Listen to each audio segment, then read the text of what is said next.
Assalamualaikum warahmatullahi wabarakatuh. Tepangkeun wasta abdi Bari Fahrudin ti kelas 11 MIPA hiji. Ayeuna urang rek macakeun biantara ngeunaan Idul Adha. Assalamualaikum warahmatullahi wabarakatuh. Bismillahirrahmanirrahim. Innal hamdalillah nahmaduhu wa nasta'inuhu wa nastaghfiruh wa na'udzu billahi min syururi anfusina wa min sayyiati a'malina may yahdihillahu fala mudhillalah wa may yudhlil fala hadiyalah. Hadirin wal hadiroh anu berbagja, ti payun mangga urang sami-sami panjatkeun puji sareng syukur ka hadirat Allah Subhanahu wa taala. Nu mana dina kesempatan ieu urang tiasa kumpul dina kaayaan sehat wal afiat. Sholawat miwah salam mugi-mugi tetep dilimpahkeun ka junjungan urang sadaya Nabi Muhammad sallallahu alaihi wasallam. Teu hilaf ka kulawargana, ka sahabatna, oge ka urang sadaya salaku umatna anu insyaallah taat kana ajaranna. Amin ya rabbal alamin. Hadirin wal hadiroh, poe ieu urang ngarayakeun dinten Idul Adha di sasi Zulhijjah atau haji.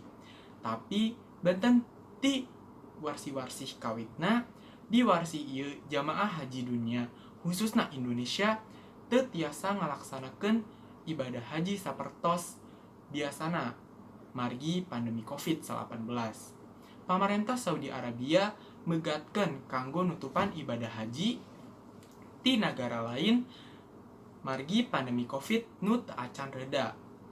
Tangtos aya kahanjlu dibalik katundana jamaah haji urang angkat ka tanah suci keur ibadah.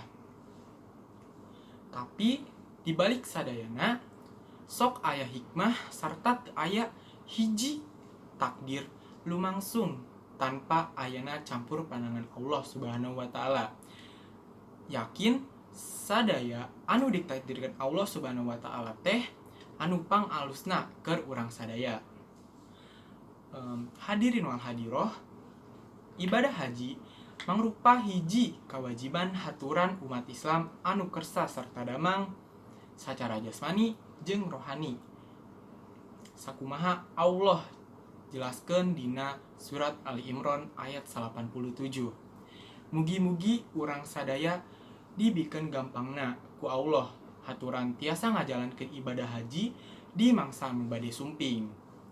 Selain ibadah haji di sasi Zulhijjah tepatna ping 10 Allah marentahkeun urang sadaya mencit sato kurban supados urang sok ngarekatkeun salira ka Allah Subhanahu wa taala serta ngagemukeun sifat balabah sarta babagi ka sasama leuwih di mangsa pandemi Covid-19 ieu. Kalobaan balarea khususna anu kirang kersa tangtos kakeunaan akibat signifikan ti wabah panyakit ieu. Jadikeun pandemi Covid-19 ieu minangka panyemangat urang haturan langkung sering babagi jeung bersedekah ka sasama umat. Margi sedekah teh mangrupa salah sahiji amalan anu moal paturai dugi kalawan yaumil akhir. Insyaallah sedekah kurban urang pikeun syafaat di yaumil akhir. Hadirin sadaya anu berbagja, sakitu wae biantara ngeunaan Idul Adha ayeuna.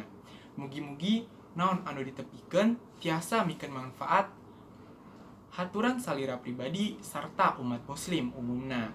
Jadikeun lebaran kurban ayeuna minangka momentum ngaeratkeun tali dudurulan sasama umat muslim di Indonesia.